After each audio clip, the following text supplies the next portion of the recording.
तो कोणीय संवेग क्या है? पाउली ने सबसे पहले ये परिकल्पना दी थी कि जैसे किसी इलेक्ट्रॉन का किसी कण का कोणीय संवेग होता है, ऐसे नाभिक का भी कोणीय संवेग होता है।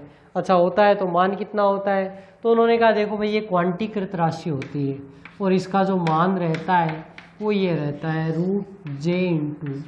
√J+1 into H cut. H cut का मान क्या है? तो एच कट बराबर क्या होता है? h/2π। और h का मान क्या है? प्लांक नियतांक, जो आपको ध्यान में है। ठीक है, तो इस प्रकार से हम इसको व्यक्त कर सकते हैं। अच्छा, समद्रव्यमान संख्या वाले नाभिक हैं, उनके लिए j रहता है एक पूर्णांक, और विषम द्रव्यमान संख्या वाले नाभिकों के लिए j का जो मान है वो क्या रहता है? अर्ध विषम पूर्णांक। यानी j समद्रव्यमान संख्या वालों के लिए क्या रहता है? पूर्णांक। समद्रव्यमान संख्या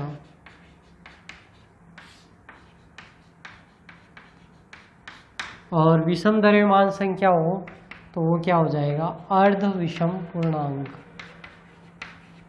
अर्ध विषम पूर्णांक।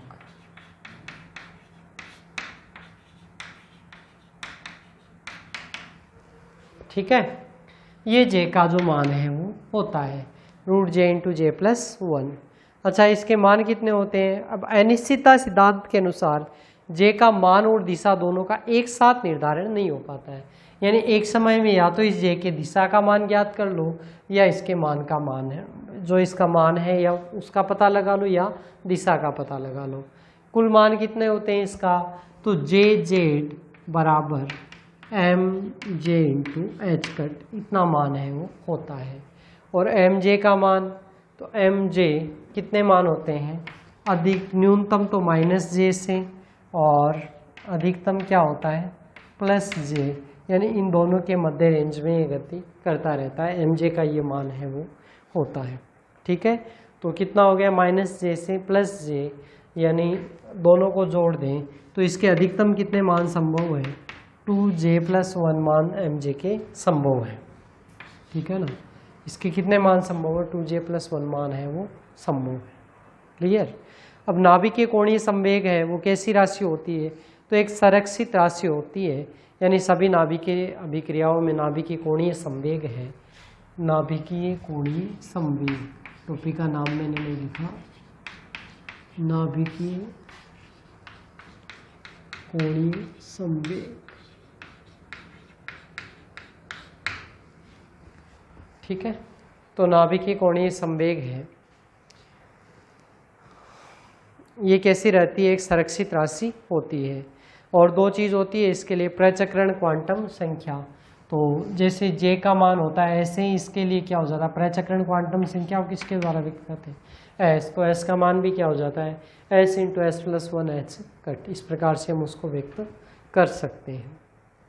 ठीक है, तो ये हमने किसके बारे में पढ़ा है? नाभिकीय कोणीय संवेग के बारे में। इसका कितने कितने मान होते हैं? तो नाभिक और नाभिकीय प्रचक्रण को अगर कोरिलेट करते हैं अपन, तो ए सम, एक अगर टेबल बनाकर भी हम इसको देख सकते हैं।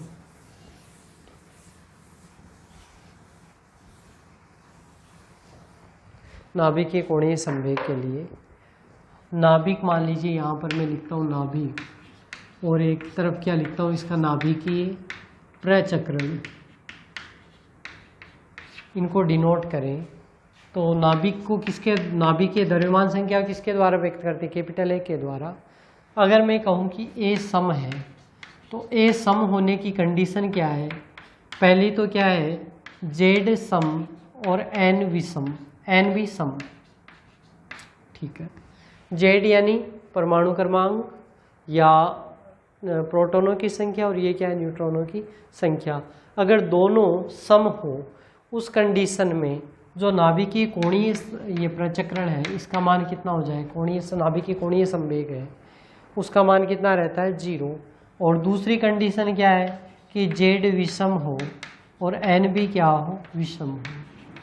यानी न्यूट्रॉन और प्रोटॉन दोनों की संख्या विषम हो, तो दोनों विषम होंगे तब भी ये क्या हो जाएगा? सम।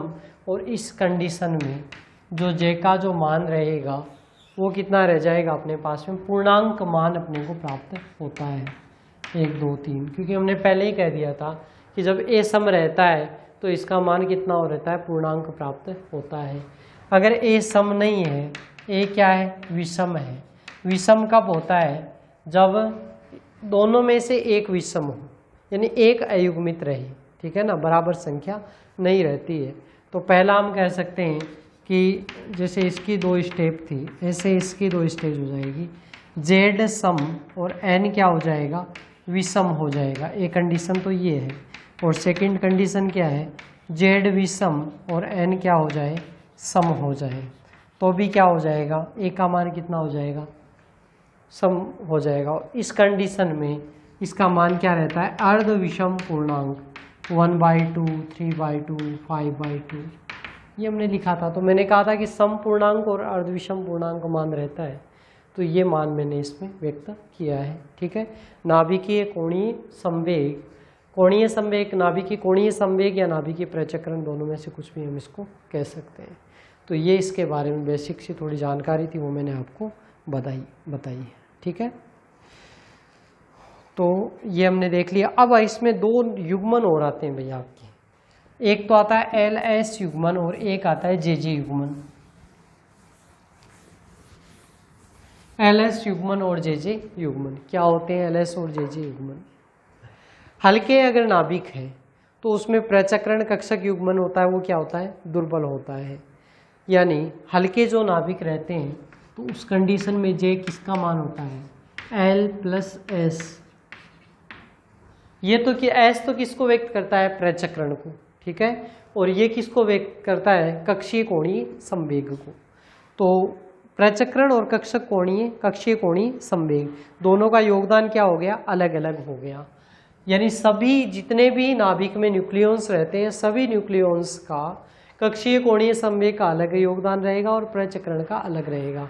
इसका मतलब L को मैं क्या कह सकता हूँ, L = sigma of Li, I = 1 to n, यानी n अपने पास में न्यूक्लियॉन्स हैं तो सबका योग इसके बराबर हो जाएगा। और S के भी इस प्रकार से भी क्या कह सकता हूँ, I = 1 to n Si, यानी प्रचक्रण कक्ष जो प्रचक्रण का मान है, प्रचक्रण का घटक है, उसको इस प्रकार से लिख सकते हैं, ठीक है ना। और इसी ये कौन सा युग्मन होता है, J = L और S दोनों हैं, इसलिए इसका नाम क्या है, LS युग्मन, यानी इंडिविजुअल जुड़ रहे हैं। और दूसरा क्या है, JJ युग्मन, ये किस में होता है, भारी नाभिकों के अंदर होता है। तो JJ युग्मन में क्या होगा, J बराबर मान कितना हो जाएगा, तो इस कंडीशन में मान हो जाएगा सिग्मा ऑफ JI, ठीक है, यानी sigma of LI + SI, I = 1 to n। इसका मतलब क्या हो गया, इसमें इंडिविजुअल निर्भर नहीं कर रहा है, यानी एक कक्षक का कुल कोणीय नाभिकीय कोणीय संवेग है और फिर दूसरे का, फिर तीसरे का, अलग अलग घटक नहीं जुड़ रहे हैं। जैसे इसमें क्या था, कक्षीय कोणीय संवेग अलग जुड़ा है और प्रचक्रण अलग जुड़ा है। इसमें दोनों क्या है, एक का कितना हो रहा है दोनों के कॉम्बिनेशन से, उनको साथ में इस प्रकार से व्यक्त हम कर सकते हैं। और ये किस में होता है, भारी नाभिकों में प्रेक्षित किया जा सकता है। और इसमें प्रत्येक न्यूक्लियन में प्रचक्रण तथा कक्षकों के मध्य तीव्र अन्योन्य क्रिया होती है, जो किसको व्यक्त करता है, परबल युग्मन को व्यक्त करता है, ठीक है ना। तो ये परबल युग्मन है और ये कौन सा है आपका, दुर्बल युग्मन है, ठीक है। तो ये आज हमने किसके बारे में पढ़ा है, नाभिकीय कोणीय संवेग के बारे में, और उसमें LS युग्मन और JJ युग्मन। तो छोटा टॉपिक था, डेट नंबर के हिसाब से तैयार करना है, बाकी जो भी हम पढ़ेंगे नेक्स्ट क्लास में। Thank you.